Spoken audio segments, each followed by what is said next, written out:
السلام عليكم ورحمة الله وبركاته. سورة الفيل. أعوذ بالله من الشيطان الرجيم. بسم الله الرحمن الرحيم. ألم تر كيف فعل ربك بأصحاب الفيل ألم يجعل كيدهم في تضليل وأرسل عليهم طيرا أبابيل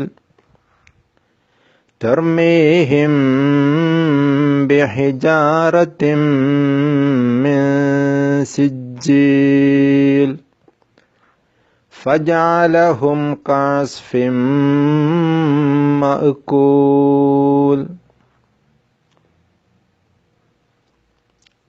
ألم تر كيف فعل ربك بأصحاب الفيل. ആനക്കലഹക്കാരെ കൊണ്ട് താങ്കളുടെ റബ്ബ് എങ്ങനെയാണ് പ്രവർത്തിച്ചതെന്ന് അറിയില്ലേ?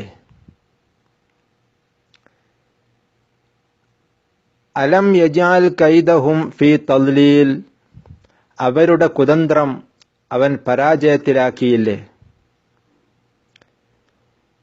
വ അർസല അലൈഹിം ത്വയ്റൻ അബാബീൽ, അബാബീൽ പക്ഷികളെ, പക്ഷിക്കൂട്ടങ്ങളെ അവർക്ക് നേരെ നാഥൻ അയച്ചു.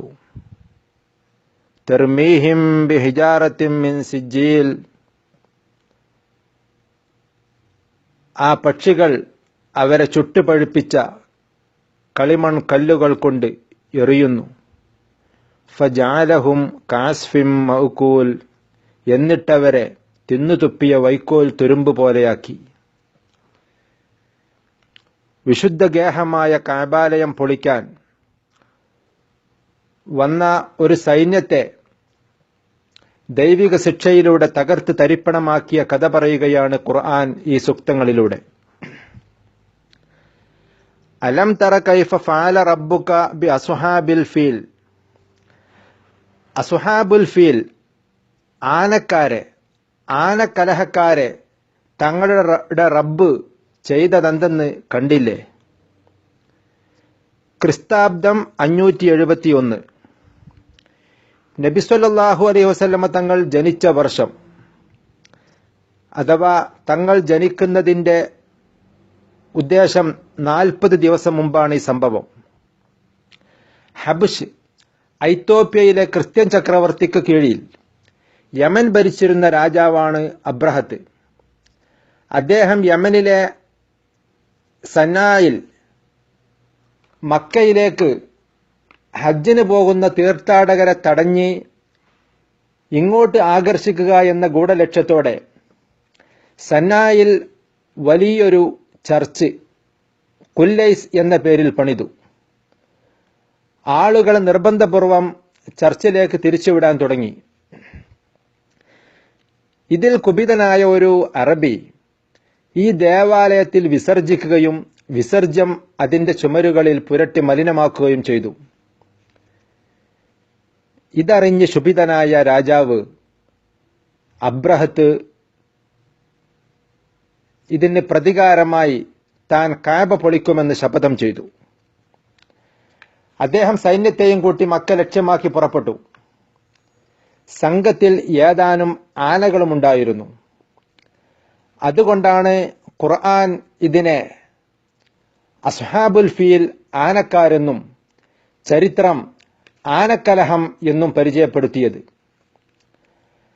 അബ്രഹത്തും കൂട്ടരും കഅബ പൊളിക്കാൻ വരുന്നതറിഞ്ഞ് വഴിയിൽ മുനഫർ, നുഫൈൽ തുടങ്ങിയ നാട്ടുരാജാക്കന്മാരും ഗോത്രപ്രമാണിമാരും സംഘടിച്ച് അബ്രഹത്തിനെയും സൈന്യത്തെയും ഈ ഉദ്യമത്തിൽ നിന്ന് തടയാൻ ശ്രമിച്ചെങ്കിലും അവരെയൊക്കെ പരാജയപ്പെടുത്തി അബ്രഹത്തിന്റെ സൈന്യം മുന്നോട്ട് കുതിച്ചു. അവർ മക്കക്കടുത്ത മുഹമ്മദ് എന്ന സ്ഥലത്ത് തമ്പടിച്ചു. അവിടെ കണ്ട മക്കക്കാരുടെ ഒട്ടകങ്ങൾ മുഴുവൻ കൊള്ളയടിച്ചു.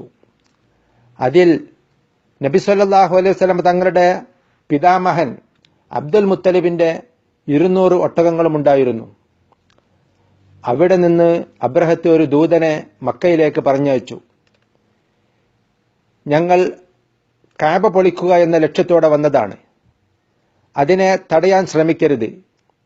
എതിർത്താൽ വലിയ സൈനിക നീക്കം നിങ്ങൾ നേരിടേണ്ടി വരും, വലിയ നാശമായിരിക്കും ഉണ്ടാവുക എന്ന് മുന്നറിയിപ്പ് നൽകി. വിവരം കിട്ടിയ മക്കയിലെ പ്രമാണിയായ അബ്ദുൽ മുത്തലിബും കൂട്ടരും ചർച്ചക്കായി അബ്രഹത്തിനടുത്തെത്തി. അബ്രഹത്ത് അവരെ ആദരപൂർവം സ്വീകരിച്ചിരുത്തി.